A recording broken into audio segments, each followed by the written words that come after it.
Bonjour et bienvenue sur les mystères de l'imaginaire. Je suis ravie de vous retrouver pour la suite de Le gardien du cimetière de Jean-Ry. Aujourd'hui, comme je battais les taillis, à l'affût de quelques ramiers ou d'une bécasse, quelque chose a bougé dans les branches proches. J'ai vu ce splendide coq faisan poussant sa tête fine entre deux brindilles. L'occasion était trop belle. Je tirai. La bête blessée s'enfuit devant moi, une aile pendante. Bravement, je m'élançai, et une course-poursuite assez longue commença. Soudain, je m'arrêtai en abandonnant ma proie. Je venais d'entendre une voix. Elle était rauque et plaintive. Des mots lamentables, presque suppliants, sonnaient dans une langue inconnue. Je regardai autour de moi. Derrière une lourde haie de cyprès et de sapins se profilait une masse sombre.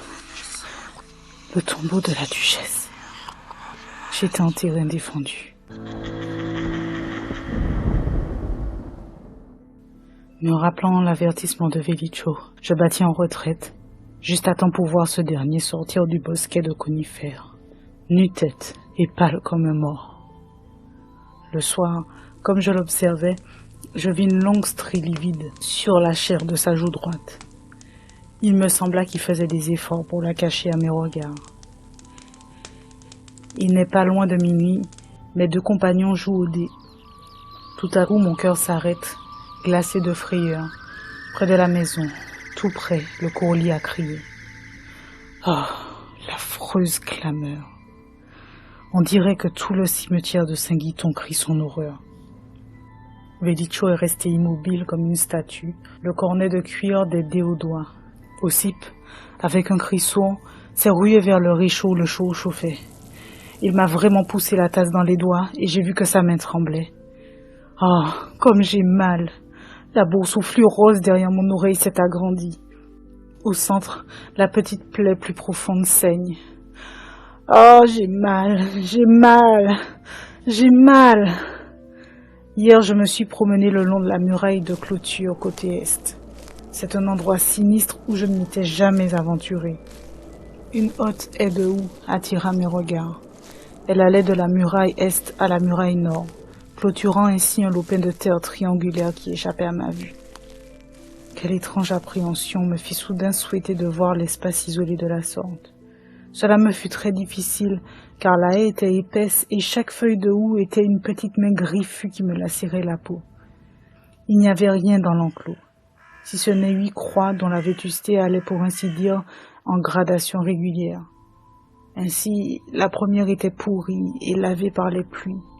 La 8e semblait toute fraîche. C'était comme des tombes nouvelles. Cette nuit-là, j'eus un sommeil hanté de cauchemars. J'eus l'impression qu'un poids énorme m'écrasant la poitrine, et dans ma torpeur, ma plaie me faisait atrocement souffrir.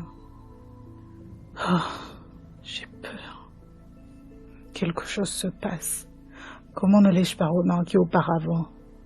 Ni Ossip, ni Velicho ne boivent le chour. Ce matin, ils ont oublié les 3 tasses sur la table. Seule la mienne contenait des restes de breuvage. Les leurs étaient nettes. Je dois dormir. Ce soir, je veux rester éveillée. Je veux voir. J'ai bu le chour. Je suis couchée sur le lit de camp. Je ne veux pas dormir. Je ne veux pas. De toutes les forces de mon cerveau. Oh, la terrible lutte contre ce sommeil de plomb et de fer. Ossip et Velicho me regardent. Ils croient que je dors. Je résisterai encore 1 minute, 1 seconde peut-être. Horreur! Le courlis a crié près de la fenêtre.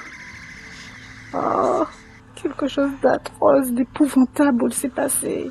Là, contre la vitre, un visage d'enfer s'est collé. De terribles yeux vitreux, des yeux de cadavre, des cheveux de blond de neige hérissés comme des lances, et une bouche immense ricanant sur des dents noires, une bouche rouge, rouge comme du feu, ou comme du beau sang qui coule. Puis la roue de feu a tourné dans ma tête, et le sommeil est venu, et les cauchemars. Je bois le chour. Je le bois tous les soirs. Ils me gardent comme des tigres, et je sens que, toutes les nuits, quelque chose d'atroce se passe. Quoi? Je ne sais. Je ne peux plus penser, je ne peux que souffrir. Quelle force mystérieuse m'a poussé de nouveau vers l'enclos des croix. Comme je m'apprêtais à partir, mes yeux se sont attachés à un bout de bois dépassant de terre à côté de la 8e croix. Machinalement, je l'ai tiré. C'était une planche, portant quelques mots écrits difficilement. L'inscription avait beaucoup souffert, mais j'ai pu lire quand même. Ami, si tu ne peux pas fuir, ceci sera la place de ta tombe.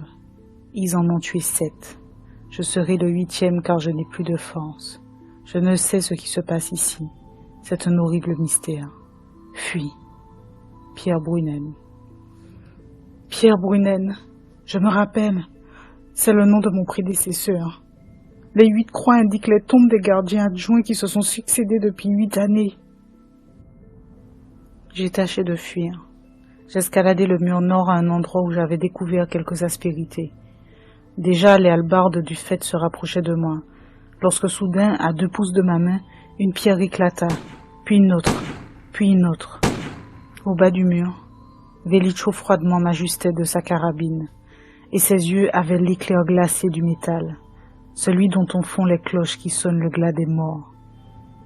Je suis retourné à l'enclos des croix. À côté de celle de Brunen s'ouvre une fosse fraîchement creusée. C'est ma tombe prochaine. Ah, fuir, souffrir la faim et le froid le long des routes hostiles, mais non mourir dans ce mystère et dans cette horreur. Mais ils me gardent, et leurs regards rivent mes pas comme des chaînes. J'ai fait une découverte, c'est peut-être le salut. Ossip verse dans le chour le contenu d'une fiole sombre. Où peut-il la cacher? J'ai trouvé la fiole. J'en ai examiné le contenu, un liquide incolore d'une odeur douce. J'agirai ce soir. C'est fait, j'ai versé le narcotique dans leur thé. Le verront-ils? Mon cœur, mon pauvre cœur, comme il bat. Ils boivent, et j'ai du soleil dans l'âme. Ossip s'est endormi le premier.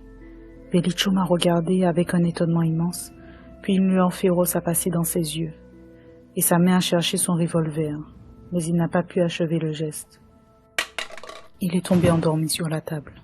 J'ai pris les clés d'Ossip, mais comme j'ouvrais la lourde porte du cimetière, l'idée m'est venue que ma tâche n'était pas finie, qu'il y avait derrière moi une énigme à résoudre et 8 morts à venger, que, les gardiens vivants, je serais peut-être en but à d'infernales persécutions.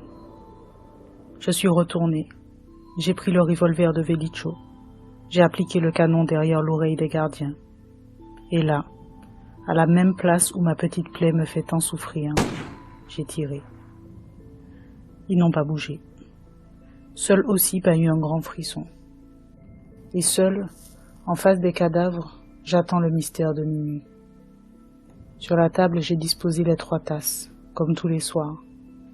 J'ai mis les casquettes des gardiens sur la plaie rouge de leur tête. De la fenêtre, on aurait dit qu'ils dorment. L'attente commence. Comme les aiguilles de l'horloge glissent lentement vers minuit, l'ancienne heure terrible du jour. Le sang des morts tombe goutte à goutte sur le carrelage, à petit bruit doux, comme celui des feuilles s'égouttant après une ondée de printemps. Et le courlis a crié. Je me suis couché sur mon lit de camp et j'ai faim de dormir. Le courlis a crié plus près. Quelque chose a frôlé les vitres. Silence. Quelqu'un ou quelque chose est entré dans la chambre. Quelle atroce odeur cadavéreuse. Des mains glissent vers ma couche. Et tout à coup, un poids formidable m'écrase. Des dents aiguës mordent ma plaie douloureuse et d'atroces lèvres glacées sucent goulûment mon sang. Avec un hurlement, je me redresse, et un hurlement plus hideux que le mien y répond. Ah! Épouvantable vision! Et comme il m'a fallu toute ma force pour ne pas défaillir, à 2 pas de ma figure, le visage de cauchemar apparu jadis à la fenêtre me fixe, avec des yeux de flamme et de la bouche affreusement rouge, un filet de sang suinte. Mon sang. J'ai compris. La duchesse, issue des pays mystérieux où l'on a pu nier l'existence des lémures et des vampires, a prolongé sa chaîne de vie en buvant le sang de 8 malheureux gardiens. Du sang jeune de 8 malheureux gardiens. Sa stupeur ne dura qu'une seconde. D'un bond, elle fut sur moi. Ses mains griffues fouillaient dans mon cou. Rapidement, mon revolver cracha cette dernière balle, et avec un grand hoquet qui éclaboussa les murs de sang, la vampire s'écroula sur le sol. Et voilà, monsieur le juge d'instruction, pourquoi à côté des cadavres de Velicho et d'Ossip, vous trouverez celui de la duchesse, décédée il y a 8 ans et inhumée au cimetière de Saint-Guiton.